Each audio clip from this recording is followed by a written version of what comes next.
नमस्कार दोस्तों, आपका हमारे चैनल में हार्दिक स्वागत है। दोस्तों, आज हम लोग समसामयिक की घटनासार उत्तर प्रदेश आपके सामने लाए हैं। वीडियो अच्छी लगे तो चैनल को लाइक और सब्सक्राइब दोस्तों जरूर कर दीजिएगा। तो जल्दी जल्दी इस वीडियो को हम लोग को खत्म करना है। मात्र 20 मिनट में हम लोगों को उत्तर प्रदेश समसामयिकी को घटनासार को पढ़ना है। तो चलिए, इसमें पॉइंट वाइज दिया गया है। तो चलिए सबसे पहले इधर से स्टार्ट करते हैं। तो उत्तर प्रदेश का सलखन जीवाश्म पार्क यूनेस्को की अस्थायी सूची में, सोनभद्र सलखन जीवाश्म पार्क को हाल ही में यूनेस्को को अस्थायी सूची में शामिल कर लिया गया है, जो विश्व धरोहर स्थल को घोषित किए जाने की दिशा में प्रथम और औपचारिक कदम है। फिर यह कदम साइट के महत्व के वैज्ञानिक सत्यापन और उत्तर प्रदेश पर्यटन विभाग और इको टूरिज्म विकास बोर्ड के समन्वित प्रयासों के उपरांत उठाया गया था। फिर 21 जून 2024 को यूपी के ecotourism development board Birbal Sahni institute of neuroscience Lucknow के मध्य इस संदर्भ में समझौता ज्ञापन के हस्ताक्षर किए गए। उत्तर प्रदेश के कुशीनगर में इसरो का रॉकेट प्रशिक्षण हुआ। उत्तर प्रदेश कुशीनगर जिले के तुमकीहिराज तहसील स्थित जंगली पट्टी गांव में 14 जून 2025 को भारतीय अंतरिक्ष अनुसंधान इसरो ने रॉकेट प्रशिक्षण किया। फिर यह प्रशिक्षण वैज्ञानिकों की देखरेख में थर्स्ट टैंक इंडिया लिमिटेड ने किया था। 15 किलो वजनी रॉकेट 2.26 किलो ईंधन का प्रयोग किया गया और यह प्रशिक्षण अक्टूबर-नवंबर 2025 में होने वाले एक बड़े आयोजन की प्रस्तावना थी, जिसमें युवाओं द्वारा बनाए गए लगभग 900 उपग्रहों को परीक्षण किया जाएगा। फिर गोरखपुर लिंक एक्सप्रेसवे का उद्घाटन हुआ। मुख्यमंत्री योगी आदित्यनाथ 20 जून 2025 को आजमगढ़ में गोरखपुर लिंक एक्सप्रेसवे का उद्घाटन किया। उत्तर प्रदेश को बुनियादी ढांचे के विकास में यह महत्वपूर्ण उपलब्धि है। यह 91.35 किलोमीटर लंबा एक्सप्रेसवे है। इसे उत्तर प्रदेश को इस एक्सप्रेस स्टेट के रूप में स्थापित करने का क्षेत्रीय संपर्क, निवेश और औद्योगिक विकास की गति देने का लक्ष्य है। गोरखपुर लिंक एक्सप्रेसवे आजमगढ़, संत कबीर नगर, अम्बेडकर नगर और गोरखपुर जैसे जिलों को जोड़ता है। तो ये इसमें प्रश्न पूछ सकता है कि कितने जिलों को जोड़ता है। तो आजमगढ़, संत कबीर नगर, अम्बेडकर नगर और गोरखपुर जैसे प्रमुख जिलों को जोड़ता है। इस परियोजना के अंतर्गत कनेक्टिविटी और क्षेत्रीय विकास को बढ़ावा देने के साथ साथ राज्य को बीमारू की छवि उभारना है एवं एक नए मॉडल को राज्य के रूप में प्रस्तुत किया जाना है। लखनऊ में प्रदेश का पहला स्पेस एस्ट्रोनॉमी पार्क, तो लखनऊ में पहला स्पेस एस्ट्रोनॉमी पार्क बनेगा। लखनऊ में प्रदेश का पहला स्पेस एस्ट्रोनॉमी पार्क बनेगा, जिसके लिए चक गजरिया सिटी में 10 एकड़ भूमि चिन्हित की गई। इसके लिए 16 मई 2025 को आदेश जारी किया गया और इस पार्क को विकसित करने की जिम्मेदारी उत्तर प्रदेश विज्ञान एवं प्रौद्योगिकी परिषद की है। डिजिटल प्लेनेटोरियम में 360 डिग्री डोम थिएटर बनेगा। लोग आकाशगंगा तारों की गतिविधियां, चंद्र सूर्य ग्रहण जैसी घटनाएं 3D में देख सकेंगे। इस पार्क में स्पेस म्यूजियम और रॉकेट गैलरी भी बनेगी। तो लखनऊ में प्रदेश का पहला स्पेस एस्ट्रोनॉमी पार्क 16 मई 2025 को इसके लिए मुख्यमंत्री योगी आदित्यनाथ की कैबिनेट ने जारी किया। लखनऊ को UNESCO creative city network UCCN gastronomy श्रेणी के लिए नामित किया गया। तो लखनऊ को यूनेस्को क्रिएटिविटी सिटी नेटवर्क 5 जून 2025 को लखनऊ को यूनेस्को क्रिएटिविटी सिटी गैस्ट्रोनॉमी श्रेणी में शामिल करने के लिए नामित किया गया है। नामांकन अवधि व्यंजनों को समृद्ध परंपरा और लखनऊ के विविध स्वादों पर आधारित नामांकन का प्रस्ताव वर्ल्ड हेरिटेज सेंटर में प्रस्तुत किया गया है। प्रयास लखनऊ के वैश्विक सांस्कृतिक मानचित्र को स्थापित करने की दिशा में किया गया था। इसका नामांकन उद्देश्य लखनऊ में यूनेस्को क्रिएटिविटी सिटी गैस्ट्रोनॉमी का दर्जा दिलाना है, स्ट्रीट फूड की परंपरा को अंतर्राष्ट्रीय पहचान दिलाना और भारत के पाक विरासत को विश्व मंच पर प्रस्तुत करना है। लखनऊ की ओर से यह आवेदन उत्तर प्रदेश सरकार संस्कृति और पर्यटन विभाग ने किया था। उत्तर प्रदेश नियोजन विभाग द्वारा 2023-24 के सकल जिला घरेलू उत्पाद के आंकड़े जारी हो गए हैं और जिसमें कि सकल घरेलू उत्पाद में 48.51%, तो पूर्वी उत्तर प्रदेश जिले में कुल 27.59% योगदान दे रहे हैं। तो इसमें फिर पश्चिमी उत्तर प्रदेश राज्य के सकल घरेलू उत्पाद में सबसे ज़्यादा योगदान दे रहा है और पूर्वी क्षेत्र 27% दे रहा है और पश्चिमी प्रदेश आपका 48.51% सकल घरेलू उत्पाद में अर्थव्यवस्था में योगदान कर रहा है। उत्तर प्रदेश नियोजन विभाग की अर्थ एवं संख्या प्रभाग में मध्य संभाग योगदान 18.63% रहा। तो बुंदेलखंड संभाग की योग्यता कुल 5.27% है। आंकड़ों के अनुसार जिले का घरेलू उत्पाद में श्रावस्ती जिला अंतिम स्थान पर रहा। इस जिले की सकल घरेलू उत्पाद 0.34% है और सबसे पिछड़े जिलों में दूसरे नंबर पर चित्रकूट है। तो सबसे ज़्यादा पिछड़ा जो योगदान किया फिर श्रावस्ती, उसके बाद चित्रकूट और फिर तीसरे नंबर पर संत कबीर नगर। वहीं सकल घरेलू उत्पाद DDP में गौतम बुद्ध नगर 10% योगदान के साथ पहले स्थान पर रहा। लखनऊ दूसरे स्थान पर योगदान में 5.33% रहा तथा गाजियाबाद 4.37% रहा, योगदान में तीसरे स्थान पर रहा। तो इसमें चौथे स्थान पर आगरा रहा एवं 5वें स्थान पर कानपुर रहा, 6ठे स्थान पर प्रयागराज रहा, 7वें स्थान पर मेरठ रहा, 8वें पर बरेली रहा और गोरखपुर 9वें स्थान पर रहा है। 10वें स्थान पर वाराणसी शीर्ष 10वें स्थान पर रहा है। तो शीर्ष 10 जिले कुल GDP 38.0% योगदान दे रहे हैं। तो पहले पे आपका सबसे पहला गौतम बुद्ध नगर हो गया जिसने कि 10.30% योगदान किया। उसके बाद लखनऊ, उसके बाद गाजियाबाद, उसके बाद आगरा, फिर कानपुर, प्रयागराज, मेरठ, बरेली, गोरखपुर और आखिरी में बनारस। शीर्ष 10 जिले में जीडीपी का 38.0% योगदान दे रहे हैं। उल्लेखनीय है कि एक साल में पूर्वी यानी 2022-23 में कानपुर नगर जीडीपी में चौथे स्थान पर था, लेकिन आगरा का बेहतर प्रदर्शन करते हुए कानपुर नगर को पीछे छोड़ इससे आगरा चौथे स्थान पर और कानपुर 5वें नंबर पर फिसल गया है। सहारनपुर 12वें स्थान पर था, लेकिन बेहतर प्रदर्शन करते हुए अलीगढ़ ने सहारनपुर को पीछे छोड़ दिया। इसी प्रकार सोनभद्र ने सीतापुर को पीछे छोड़ा है। जिन जिलों की डीडीपी 1% से कम है उनमें औरैया, भदोही, कौशाम्बी, महोबा, मऊ, कन्नौज, कासगंज, बलरामपुर, इटावा, फर्रुखाबाद, ललितपुर, शामली, सिद्धार्थनगर, चंदौली, बांदा, बागपत, अमेठी, एटा, मैनपुरी, हाथरस, महाराजगंज, प्रतापगढ़, हमीरपुर, देवरिया, सुल्तानपुर, हापुड़, बलिया, अम्बेडकर नगर, पीलीभीत, बस्ती, जालौन, संभल, मिर्जापुर, फिरोजाबाद, कानपुर देहात, अमरोहा, रायबरेली, गाजीपुर, गोंडा और फतेहपुर शामिल है। इस सूची में भदोही, कानपुर देहात और फिरोजाबाद को देखकर थोड़ी हैरानी हो सकती है, क्योंकि इन तीनों जिलों में उद्योग बहुल है। भदोही में कालीन विश्व का निर्यात करता है, कानपुर देहात उद्योगों की अच्छी खासी संख्या है और फिरोजाबाद में कांच का कारोबार है, पूरे देश में जाना जाता है। यूपी के ललितपुर में वाक ड्रग फार्मा का निर्माण हुआ। फिर परियोजना प्रमुख भारत बायोटेक और डॉक्टर रेड्डी लैब जैसी अग्रणी कंपनियों पहले भूमि आवंटित की जा चुकी है और अब यह यूपी के ललितपुर में ब्लॉक ड्रग फार्मा पार्क का निर्माण होगा। ब्लॉक ड्रग फार्मा का निर्माण यूपी के ललितपुर में होगा। फिर यूपी एसआईडीसी ने फार्मा क्षेत्र में निर्माण के लिए प्रमोट फार्मा नाम से एक सेक्शन 8 कंपनी की शुरुआत की है। पुलिस भर्ती में अग्निवीरों को 20% क्षैतिज आरक्षण मिलेगा। तो पुलिस भर्ती में अग्निवीरों को 20% क्षैतिज आरक्षण मिलेगा। उत्तर प्रदेश सरकार ने अग्निपथ योजना के तहत 4 साल की सेवा पूरी कर चुके अग्निवीरों को पुलिस बल में शामिल करने के लिए एक बड़ा निर्णय लिया है। 3 जून 2025 मुख्यमंत्री योगी आदित्यनाथ ने घुड़सवार कांस्टेबल फायरमैन में 20% क्षैतिज आरक्षण की मंजूरी दी। यह आरक्षण सभी मौजूदा वर्गों समान SC ST OBC लागू होगा और पात्र पूर्व अग्निवीरों को आयु की सीमा में 3 साल की छूट भी दी जाएगी।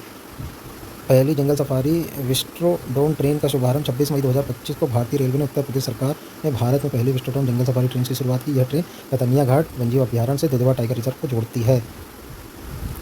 विस्ट्रोडोम ट्रेन पहल में उत्तर प्रदेश को टूरिज्म बोर्ड की एक गंतव्य 3 वन थीम का हिस्सा है। बफर में सफ़र योजना 26 मई उत्तर प्रदेश में वन्यजीव विभाग ने बफर में सफ़र योजना नाम से एक नई इको टूरिज्म पहल शुरू की। इस योजना का प्राथमिक लक्ष्य बाघ अभयारण्यों के बफर क्षेत्रों में सतत पर्यावरण अनुकूल पर्यटन को बढ़ावा देना है। इस उद्देश्य से समुदायों को पर्यटन क्षेत्र में प्रशिक्षण और रोजगार के अवसर प्रदान हो सकेंगे।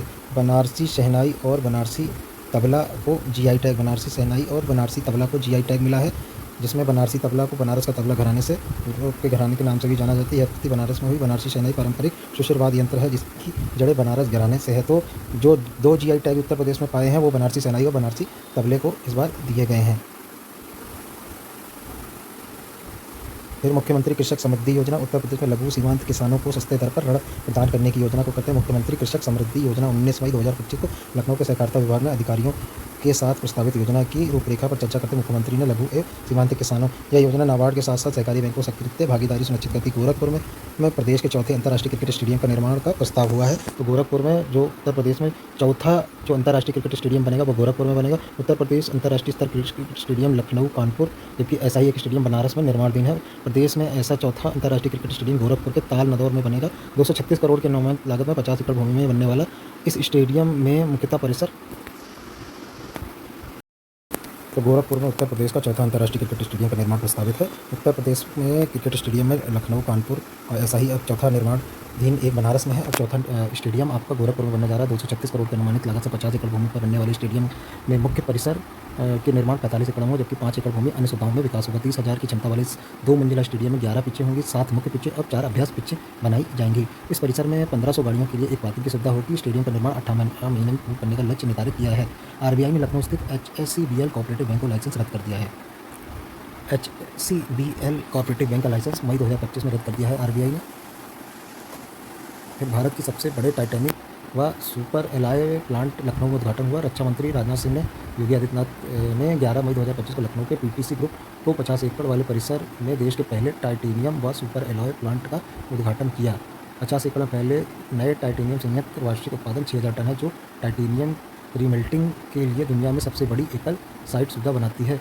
इसके द्वारा ब्रिटेन स्थित ट्रैप प्रेसिजन और सॉल्यूशन का भारत के रक्षा इकोसिस्टम में औपचारिक प्रवेश भी होगा। यह वैक्यूम आर्क, VAR और electronic beam plasma arc pump पर VMM जैसी आधुनिक तकनीक से लैस है। फिर उत्तर प्रदेश सरकार द्वारा विश्व बैंक के सहयोग से यूपी एग्रीज एंड एआई प्रज्ञा पहल की शुरुआत की गई। 9 मई 2025 उत्तर प्रदेश सरकार ने विश्व बैंक द्वारा Uttar Pradesh agriculture growth and rural enterprise ecosystem strengthening AI Pragya की पहल की शुरुआत की। तो एआई प्रज्ञा की पहल की शुरुआत यूपी एग्रीज द्वारा की गई। इस पहल का उद्घाटन मुख्यमंत्री योगी आदित्यनाथ ने किया और विश्व बैंक के अध्यक्ष अजय बांगा द्वारा लखनऊ में किया गया। यूपी एग्रीज परियोजना क्या है? तो यह उद्देश्य पूर्वांचल और बुंदेलखंड में 28 जिलों में कृषि क्रांति लाना है। महिलाओं को 30% हिस्सेदारी के साथ लगभग 10 लाख किसानों को लाभ पहुंचाना है। एआई प्रज्ञा पहल के अंतर्गत राज्य सरकार लक्ष्य 10 लाख युवाओं को कृत्रिम एआई तथा अन्य उभरती डिजिटल प्रौद्योगिकी प्रशिक्षण करना है। यह कार्यक्रम AI, machine learning, data analyst और साइबर सुरक्षा जैसे प्रमुख क्षेत्रों में प्रमाणन प्रदान करेगा, जिससे राज्य में अधिक रोजगार के अवसर पैदा होंगे। एआई प्रज्ञा के तहत जल संरक्षण मुहिम में प्रदेश में गोरखपुर शीर्ष पर। जल संरक्षण के लिए चलाए जा रहे अमृत सरोवर निर्माण की पहल गोरखपुर प्रदेश शीर्ष स्थान पर है। अभी तक प्रदेश में 16,000 से अधिक अमृत सरोवरों का निर्माण किया गया है, जिसमें 16,000 सरोवरों में सर्वाधिक 735 अमृत सरोवर गोरखपुर में बनाए हैं। इस मामले में 600 से अधिक सरोवर का निर्माण महाराजगंज दूसरे स्थान पर, 523 अमृत सरोवर प्रयागराज तीसरे स्थान पर है। तो 735 अमृत सरोवर गोरखपुर में बने हैं, जबकि 600 आपके महाराजगंज में, प्रयागराज में 523 हैं। प्रदेश सरकार ने वर्ष 2022 में मिशन अमृत सरोवर योजना की शुरुआत की थी। अब उत्तर प्रदेश बजट पर आ जाते हैं। उत्तर प्रदेश सरकार ने वित्त मंत्री सुरेश खन्ना ने 20 फरवरी 2025 को वित्तीय वर्ष 2025 को राज्य बजट विधानसभा प्रस्तुत किया। 8,08,736 करोड़ रुपए यह बजट प्रदेश का अब तक का सबसे बड़ा बजट है, जो पूर्व में 2024-25 का बजट 6,75,587 करोड़ के बजट को संशोधित अनुमान की तुलना में 9.8% अधिक है। बजट में अब बजट में 22% हिस्सेदारी बुनियादी ढांचे पर इंफ्रास्ट्रक्चर मजबूत से निर्धारित किया गया है, जबकि 13% बजट शिक्षा के क्षेत्र के लिए, 11% कृषि, 6% शिक्षा स्वास्थ्य के लिए, 4% संसाधन सामाजिक सुरक्षा कार्यक्रम के लिए निर्धारित। बजट में पूंजीगत परिव्यय कुल बजट लगभग 20.5% है। 2025-26 का राजकीय कोषीय घाटे का लक्ष्य सकल घरेलू 2.9% है। बजट में प्राप्तियों और व्यय के हिसाब से 8.8736.06 करोड़ प्रस्तावित है, जबकि कुल प्राप्तियां 7.79,242.65 करोड़ अनुमानित है। इसमें 6.62,690.93 करोड़ की राजस्व प्राप्तियां तथा 1.16,551.72 करोड़ पूंजीगत प्राप्तियां शामिल है। फिर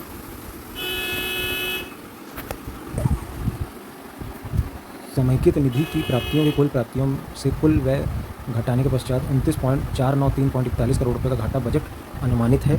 लोक लेखा से रुपये 9,500 करोड़ की शुद्ध प्राप्तियों के पश्चात 2025-26 में समस्त लेन देन का शुद्ध परिणाम 19,993.41 करोड़ ऋणात्मक अनुमानित किया गया है। प्रारंभ बजट की महत्वपूर्ण घोषणाएं देख लेते हैं। बजट में मुख्यमंत्री सामूहिक विवाह योजना के तहत 51,000 रुपये की राशि को बढ़ाकर 1 लाख रुपये और विधवा विवाह व उनकी पुत्रियों के विवाह के अनुमानित राशि को भी 1 लाख रुपये कर दिया गया है। प्रदेश में छात्र छात्राओं को उच्च शिक्षा की पढ़ाई की तरफ आकर्षित करने के लिए ग्रामीण क्षेत्र में छात्र छात्राओं को प्रोत्साहित करने के लिए रानी लक्ष्मीबाई स्कूटी योजना प्रारंभ करने का प्रस्ताव किया गया है। इसके तहत कॉलेज जाने वाले मेधावी छात्रों को निःशुल्क स्कूटी उपलब्ध कराई जाएगी। तो रानी लक्ष्मीबाई स्कूटी योजना की घोषणा हुई है, जिसके तहत कॉलेज जाने वाले मेधावी छात्रों को निःशुल्क स्कूटी उपलब्ध कराई जाएगी। आउटसोर्सिंग पर रखे जाने वाले लाखों कर्मियों के लिए वेतन में वृद्धि की घोषणा करते हुए 16,000 रुपये से 20,000 रुपये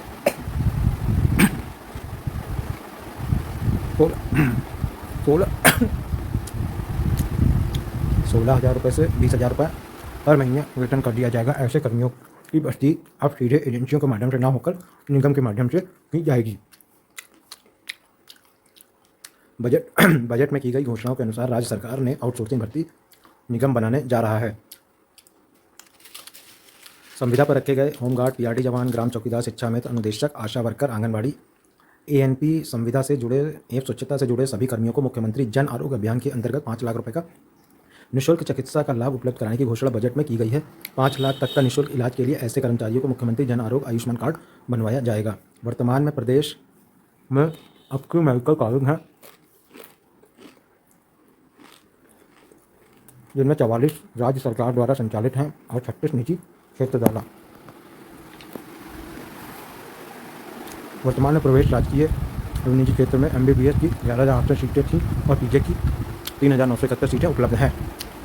केंद्र सरकार द्वारा 2025-26 में यूजी पीजी हेतु कुल 10,000 सीटें जोड़े जाने की घोषणा की गई है, जिनमें 1,500 सीटें उत्तर प्रदेश को मिलेंगी। बजट 2025-26 के में बाबा साहेब भीमराव अम्बेडकर के नाम पर लखनऊ में स्मारक और संस्कृति केंद्र की स्थापना का प्रस्ताव है। हर जिले में 100 एकड़ जमीन में पीपीपी मॉडल पर सरदार पटेल जनपदीय आर्थिक क्षेत्र स्थापित करने का प्रस्ताव है। संत कबीर नगर के नाम पर 10 वस्त्र उद्योग पार्क तथा संत रविदास के नाम पर चर्मोद्योग पार्क स्थापित किए जाने की प्रस्ताव है। अटल बिहारी वाजपेयी के जन्म शताब्दी वर्ष में उनके सम्मान में नगरीय क्षेत्रों में पुस्तकालय की स्थापना की जाएगी। लखनऊ स्थित अटारी कृष्ण कृषि प्रक्षेप पर 251 करोड़ की लागत से पूर्व प्रधानमंत्री चौधरी चरण सिंह के नाम पर सीड पार्क की स्थापना का प्रस्ताव है। प्रत्येक कृषि मंडी में माता शबरी के नाम पर कैंटीन और विश्रामालय स्थापित करने की घोषणा बजट में की गई है। मेधावी छात्रों के लिए रुपये 400 करोड़ की रानी लक्ष्मीबाई स्कूटी योजना प्रस्तावित है। माता अहिल्याबाई होलकर के नाम पर श्रमजीवी महिलाओं के लिए छात्रावास प्रस्ताव है।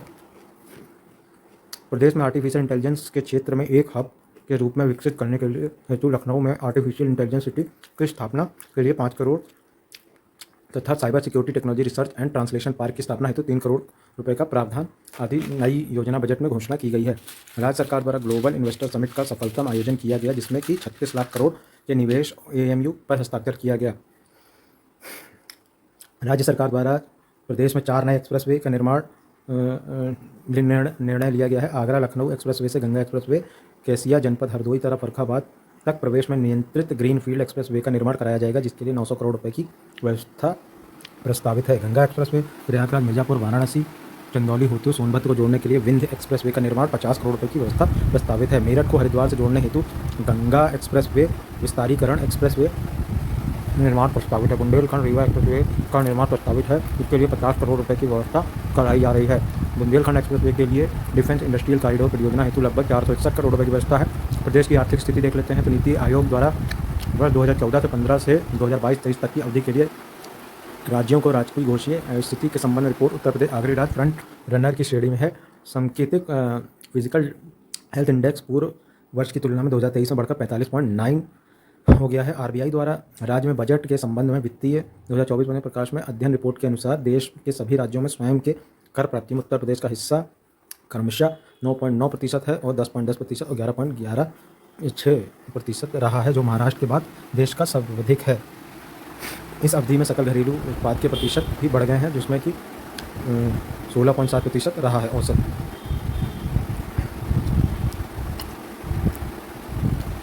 उत्तर प्रदेश में प्रति व्यक्ति आय 52,651 रुपये थी। मात्र 3 वर्ष की अवधि में प्रति व्यक्ति आय 2019-20 में बढ़कर 65,666 रुपये के स्तर पर पहुंच गई। इसके बाद वर्ष 2024 में 93,514 करोड़ हो गई। वित्तीय वर्ष 2024 1 लाख रुपये से अधिक हो जाने का अनुमान है। आय वृद्धि दर भी पिछले 12.2% से बढ़कर 12.5% हो गई। भारतीय स्टेट बैंक की रिपोर्ट के अनुसार भारत को विश्व की तीसरी सबसे बड़ी अर्थव्यवस्था के स्तर पर पहुंचाने में उत्तर प्रदेश की महत्वपूर्ण भूमिका है। रिपोर्ट में यूपी के भविष्य में लैंड ऑफ मिडनाइट सन बताया गया है। तो रिपोर्ट में यूपी को भविष्य में लैंड ऑफ मिडनाइट सन बताया गया है। तो लैंड ऑफ मिडनाइट सन किसने बताया है? तो भारतीय स्टेट बैंक की रिपोर्ट के अनुसार उत्तर प्रदेश को लैंड ऑफ मिडनाइट सन बताया गया है। उत्तर प्रदेश में प्रतिवर्ष 2 लाख करोड़ रुपये से अधिक का निर्यात कर देश का कुल निर्यात 11% हिस्सेदारी रखता है। उत्तर प्रदेश में 8 वर्षों में सौर ऊर्जा उत्पादन में 10 गुना बढ़ी है। तो उत्तर प्रदेश में 8 वर्षों में सौर ऊर्जा उत्पादन 10 गुना की बढ़ोतरी हुई है।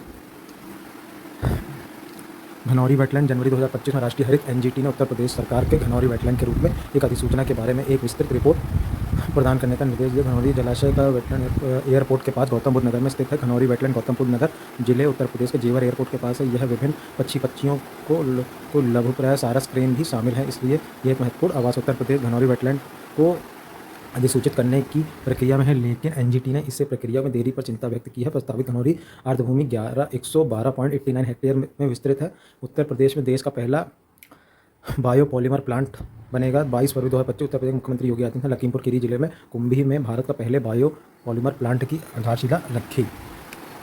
उत्तर प्रदेश में ब्रह्मोस मिसाइल का निर्माण का आरंभ हुआ। तो 20 फरवरी 2025 को रक्षा मंत्री राजनाथ सिंह ने घोषणा की कि मई-जून 2025 तक लखनऊ में ब्रह्मोस मिसाइल का निर्माण शुरू हो जाएगा। ब्रह्मोस मिसाइल के साथ साथ अन्य उपकरणों का भी निर्माण जारी है। इस गलियारे का उद्देश्य भारत की रक्षा उत्पादनों को बढ़ाना है। उत्तर प्रदेश देश का पहला टेक्सटाइल मशीन निर्माण केंद्र उत्तर प्रदेश देश का पहला टेक्सटाइल मशीन निर्माण केंद्र यूपी में बनने की घोषणा राज्य सरकार ने लघु कानपुर देहात में लगने वाले इस मैन्युफैक्चरिंग प्लांट में कपड़ा नहीं बल्कि कपड़ा बनाने वाली मशीनों का निर्माण होगा।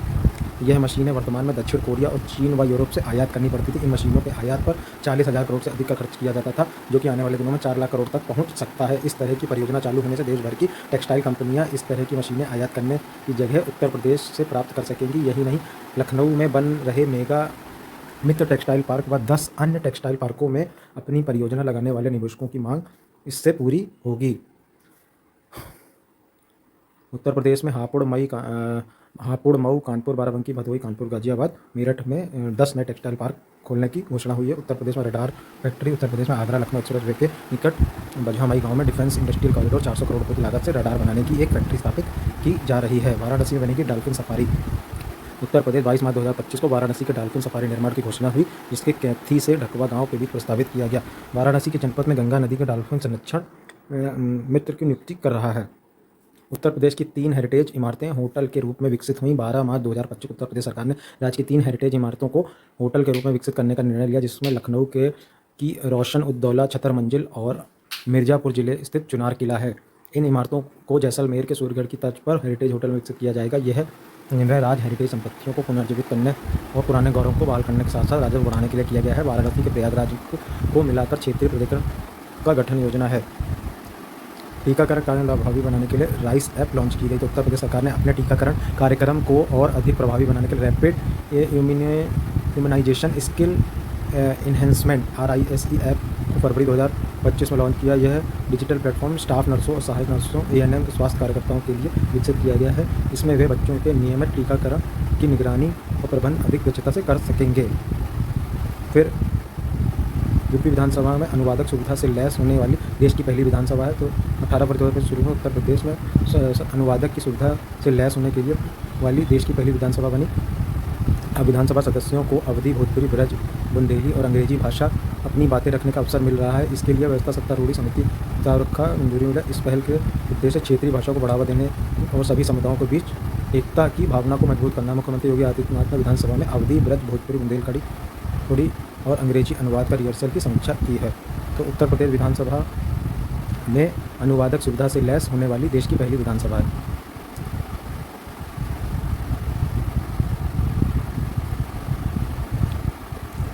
प्रधानमंत्री मोदी की अध्यक्षता में 25 जून 2025 को केंद्रीय कैबिनेट उत्तर प्रदेश कहाँ इंटरनेशनल CIP के तो यह आगरा में। केंद्रीय रक्षा मंत्री राजनाथ सिंह ने उत्तर प्रदेश में कहाँ पर 12 मई को ब्रह्मोस मिसाइल तो लखनऊ।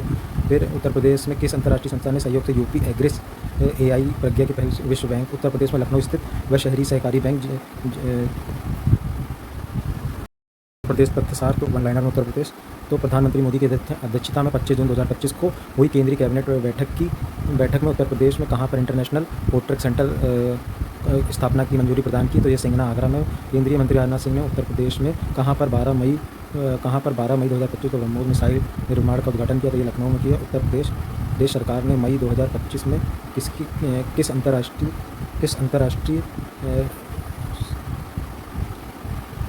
संस्था के सहयोग से उत्तर प्रदेश में एग्रिस और AI प्रज्ञा पहल की शुरुआत की। विश्व बैंक। उत्तर प्रदेश लखनऊ स्थित वह शहरी सहकारी बैंक जिसमें पूंजी की कमी के कारण RBI ने 19 मई 2025 को उसका लाइसेंस रद्द कर दिया।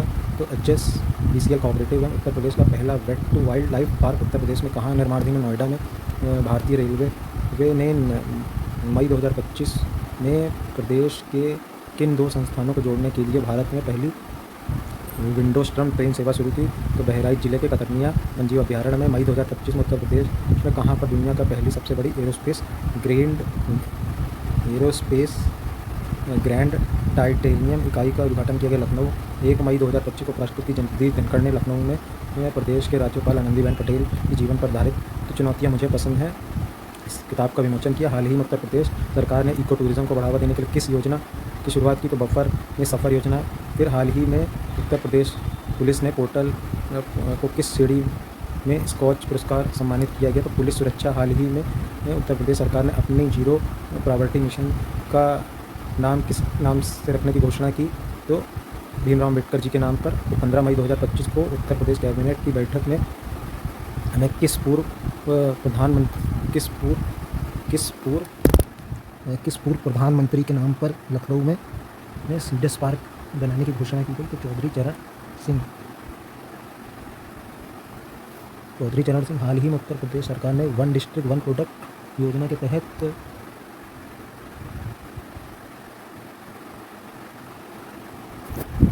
हाल ही में उत्तर प्रदेश सरकार ने वन डिस्ट्रिक्ट वन प्रोडक्ट योजना के तहत कितने नए उत्पाद को जोड़ा है? तो 12।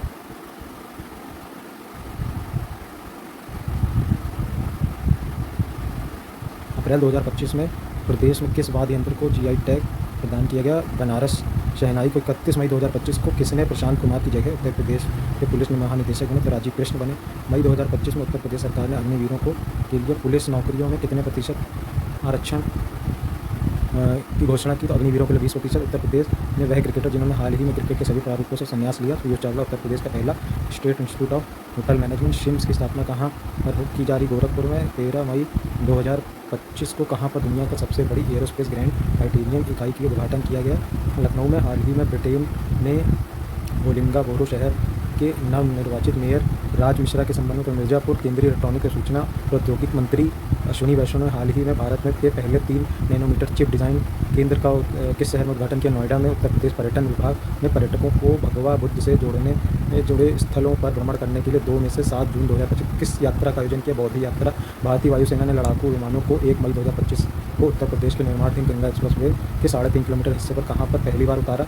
तो ये शाहजहाँपुर में लैंडिंग हुई थी। तो जून 2025 में उत्तर प्रदेश के शहर को यूनेस्को ने क्रिएटिविटी सिटी ऑफ गैस्ट्रोनॉमी नामांकित किया। लखनऊ को हाल ही में उत्तर प्रदेश सरकार ने किस योजना का डिजिटलीकरण किया है? राष्ट्रीय पारिवारिक लाभ योजना।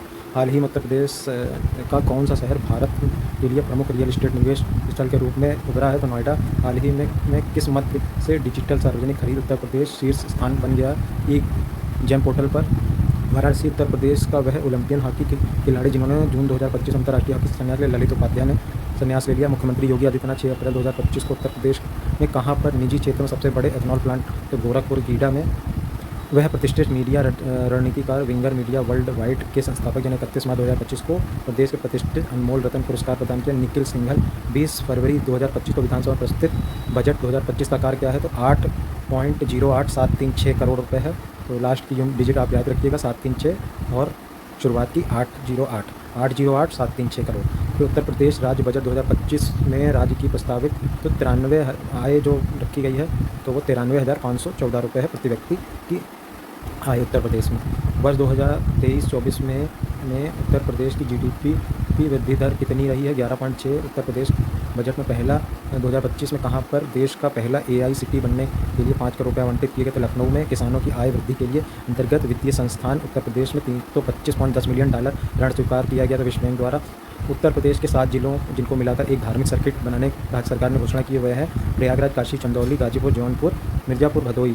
इस 16 से 17 फरवरी 2025 के बीच उत्तर प्रदेश के किस शहर के अंतर्राष्ट्रीय पक्षी महोत्सव का आयोजन किया गया? तो ये प्रयागराज में किया गया। 7 से 9 मार्च 2025 तक बनारस के होटल ताज में आयोजित बनारस लिस्ट फेस्ट का उपन्यासकार the patient in bed number 12 के लिए Ruskin bond fiction book award Rajkamal Jha को दिया गया। फिर 28 फरवरी 2025 को राष्ट्रीय विज्ञान दिवस के अवसर पर उत्तर प्रदेश के गोंडा जनपद में आयोजित अंतर्राष्ट्रीय कॉन्फ्रेंस थीम थी scope of the quantum technology in natural science. फिर 28 और 29 मार्च 2000 उत्तर प्रदेश कहाँ पर राज्य स्तर विकसित भारत का युवा संसद महोत्सव आयोजन किया गया? लखनऊ विधानसभा में।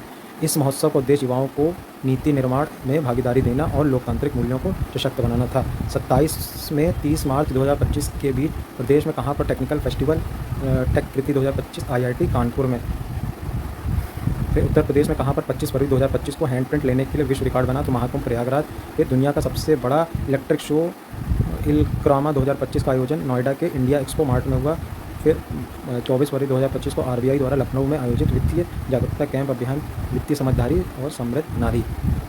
फिर कुशीनगर स्थित कलावती स्मृति न्यास द्वारा प्रदत्त अज्ञेय सम्मान 2025 कथाकार उदय प्रकाश को मिला है।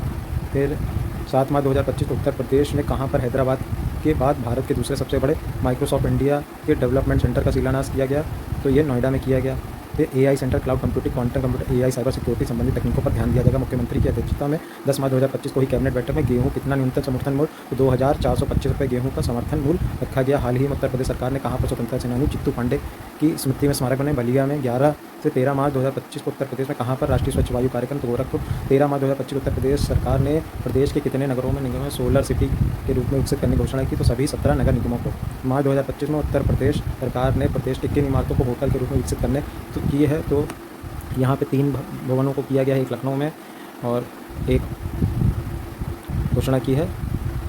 10 मार्च 2025 को उत्तर प्रदेश सरकार ने राज्य में कहाँ पर महर्षि दधीचि कुंड राजकीय पर्यटन केंद्र बनाए, सीतापुर। फिर उत्तर प्रदेश स्थित भारत का वह पावर प्लांट जिसने हाल ही में पावर प्लांट से निकलने वाली कार्बन डाइऑक्साइड और मेथनॉल गैस में बदलने में सफलता प्राप्त की, तो एनटीपीसी विंध्याचल मिर्ज़ापुर। फिर उत्तर प्रदेश का वह शहर जहां 19 मार्च 2025 का दिव्यांगों के लिए विशेष स्मार्ट स्कूल की शुरुआत की गई, ग्रेटर नोएडा। फिर मुख्यमंत्री योगी आदित्यनाथ ने 20 जनवरी 2025 को उत्तर प्रदेश के किश प्राणी उद्यान में हाथी बचाव केंद्र का उद्घाटन किया, तो शहीद अशफाक उल्ला खान प्राणी उद्यान गोरखपुर। उत्तर प्रदेश वन विभाग ने हाल ही में टाइगर सफारी की तर्ज पर कहाँ पर डॉल्फिन सफारी शुरू करने की घोषणा की है, तो वाराणसी में किया है।